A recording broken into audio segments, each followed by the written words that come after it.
Welcome to our YouTube channel, where today we'll be discussing the new bill signed by President Joe Biden which requires the release of intelligence materials on potential links between the outbreak of the COVID-19 pandemic and a laboratory in the Chinese city of Wuhan. President Biden lists the bill's purpose: we need to get to the bottom of COVID-19's origins, including potential links to the Wuhan Institute of Virology, Biden said in a statement. In implementing this legislation, my administration will declassify and share as much of that information as possible. This proposed bill proposes an interesting political risk for President Biden, who is currently managing a difficult relationship with Chinese leader Xi Jinping.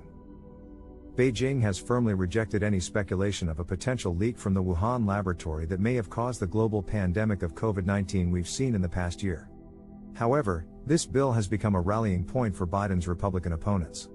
On January 11th of this year, Congress passed the bill and sent it to the desk of President Biden.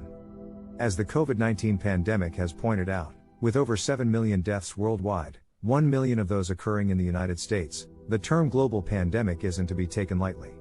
President Biden has given directions to the intelligence community to use every tool at its disposal to investigate the origin of the virus.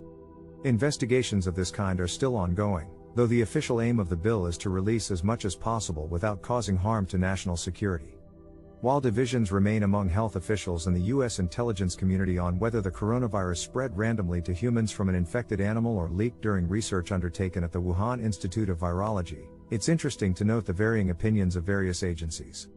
The U.S. Energy Department, who is also researching the disaster, found with low confidence that the virus most likely came from the laboratory, in accordance with the FBI's recommendation. We here at our YouTube channel remain committed to following this story closely. Stay tuned for further updates.